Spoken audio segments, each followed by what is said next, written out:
どうもこんにちは。今日はナンバー23の釣り込みをやりたいと思います。靴の名前はニューアンティークオックスフォード。古くて新しいのに古い、そんなイメージで制作していきます。木型はこちらですね。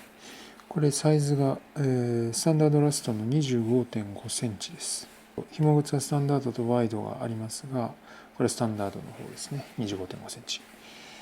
UK7 ぐらいですね。で、ほとんどフィッティングは同じなんですけど、これ専用に木型を作ってます。主に違うのはつま先の形状ですね。こんな感じで柔らかいスクエアトーンになってます。一応 MTO のラインナップにもスクエアトーン選べるんですけど、あっちのスクエアトーンはもう少しシャープなチゼルな感じですけど、これは丸みのあるスクエアですね。これに前回作ったこのアッパーをつぎ込んでいきます。で、それと今回大事なのはこの皮ですね。この皮は、最初のナンバーズコレクション3足どういう風なのを作りますっていう説明の時にお見せした皮なんですけど、これナンバー22用の皮ですね。動画を撮ってから1ヶ月以上経ってるんですけど、1ヶ月ぐらいかな経ってるんですけど、これはその間ずっとエイジングさせてました。最終的にどんな仕上がりになったかというのはまたナンバー22の方で詳しく説明したいと思うんですけど、これがだいぶ長い間天日干しをしてました。日差しに当てて焼けた状態ですね。でその間クリームも何度も入れて、すごい光沢感も出てるし色も変わってます。でエイジングさせる方法として、これで紫外線のエイジングとクリームのエイジングがある程度できたということなので、履くことを実際に考えると擦れますよね。なので擦れるのを別な方法で再現するということで、今回これ釣り込む時、このナンバー23の靴を作る時にこれをエプロン代わりというか、これの上でやりたいと思います。そうすることで下手に地面に擦りつけたりしてダメージ加工するのは違うなと思ったので、靴作りの擦れでエイジングさせていくというのをやってみたいと思います。なので今回この釣り込みはこの上でやります。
こんな感じでかかとを釣り込みました。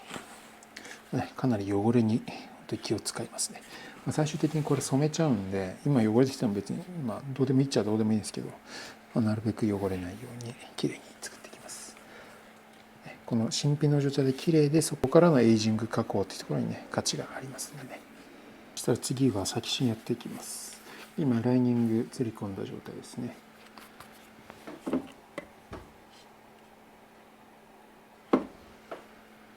ここに接着剤を塗って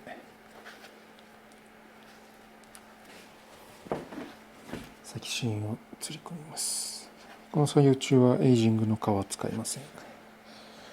接着剤がついちゃう可能性もあるので、接着剤がつくっていうのは、普通に履いてるエイジングだと一般的には考えづらいので、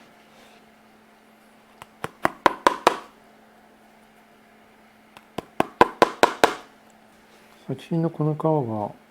こういう状態で売ってます。先芯用の革ですね。まあソールとかと同じように谷試しの牛の革です。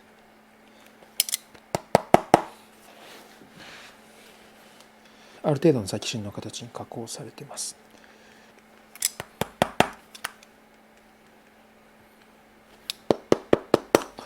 それを水につけて柔らかくしてある状態で今釣り込んでいます。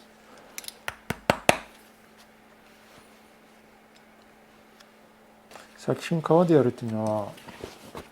実はこれかなり手生物の特徴で、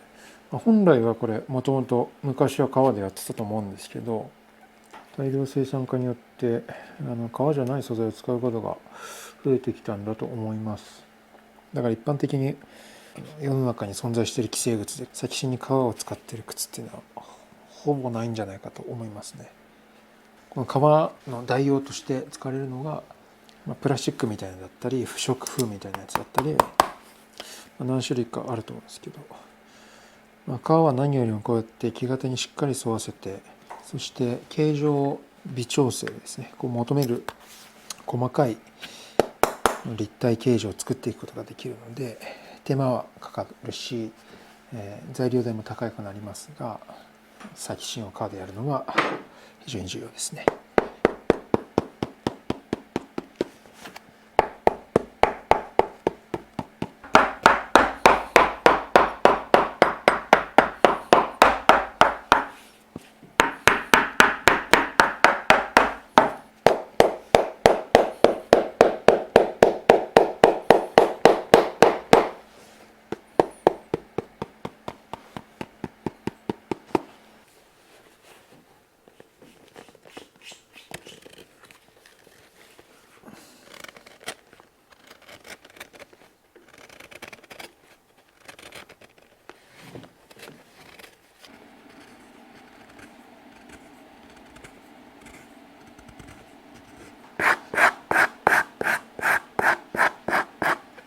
こうやって粉が落ちますよね、皮に。こういう皮の粉とか、っていうか皮って結構指の油とか持っていくんで、こうやって皮に落ちることによって多分この皮の油をね多少こう持っていってんじゃないかなと思うんですよね。それって普段の履いてる状況、外を歩くと土ぼこりとかつきますよね。そういうのでやっぱり、乾燥、そういうのにこう油分を持っていかれて乾燥するっていうのもあると思うんで、これ結構いいエイジングのやり方かなと思いますね。そしてこの靴はこれダブルキャップになってますね。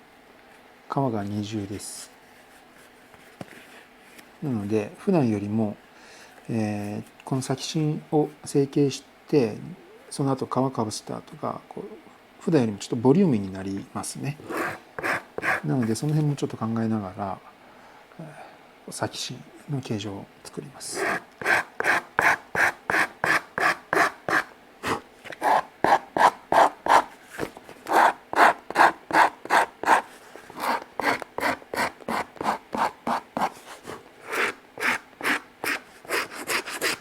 はい、先芯こんな感じになりました。ボリュームと丸みのあるスクエアとですね。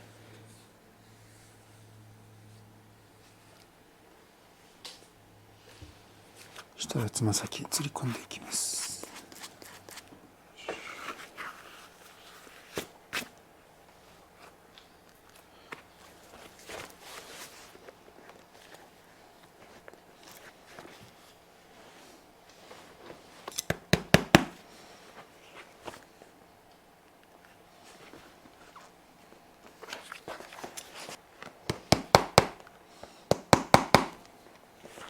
今こんな状態です。ダブルキャップなんでこの下の皮だけをまず先に釣り込みます。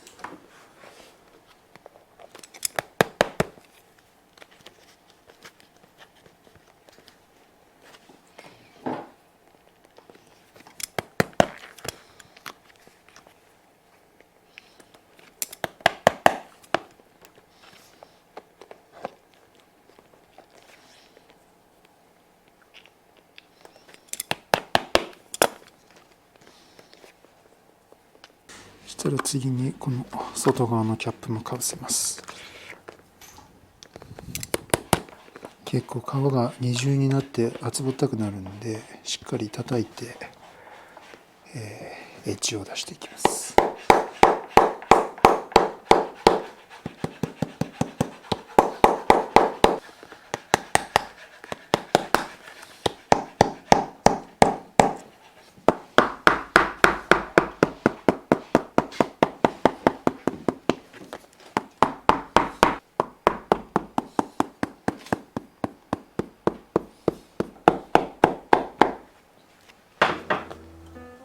ということで釣り込みができました。なかなかつま先にボリューミーですね。もともと木型が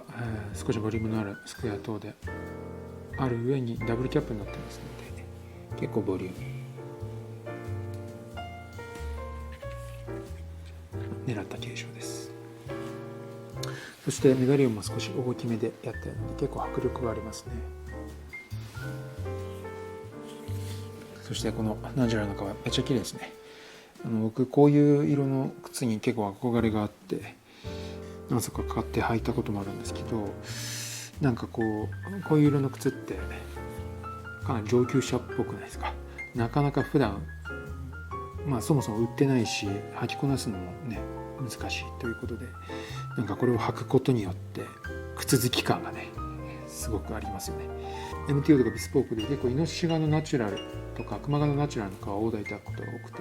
それはまさにこういう感じの色で仕上がるので、やっぱり靴好きの方であまり見ない色だからこそなんか惹かれるみたいなところあるのかなと思いますね。これは完成してから染めたいと思います。そして革ですね、しっかり傷がついています。といっても擦れた傷なんで、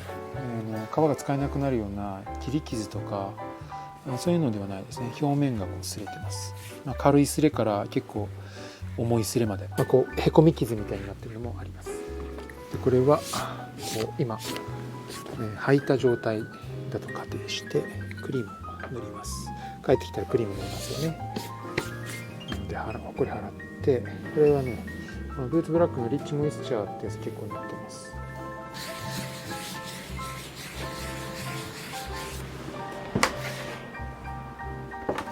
そうするとやっぱりこの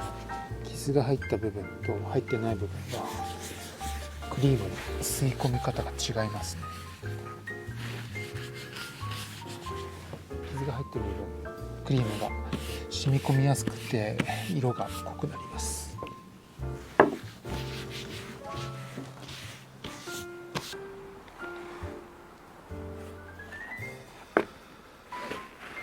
こんな感じで靴作りの間にこうやって作業のエプロンとして使うことによって外を歩いた時の擦れ傷とかへこみ傷とは違いますけども、ランダムに偶然できた傷、そしてそれが靴作りでできた傷ということでエイジングしていくのはすごく面白いと思いますね。この状態で乾かして、そしてまた靴作りに使ってクリームを塗ってと繰り返していきます。ちなみにクリーム塗り込んだ後色濃くなりましたけど、それは一時的なものなので乾くと色は元に戻りますね。そして傷は目立たなくなりました。変わってすごいですね。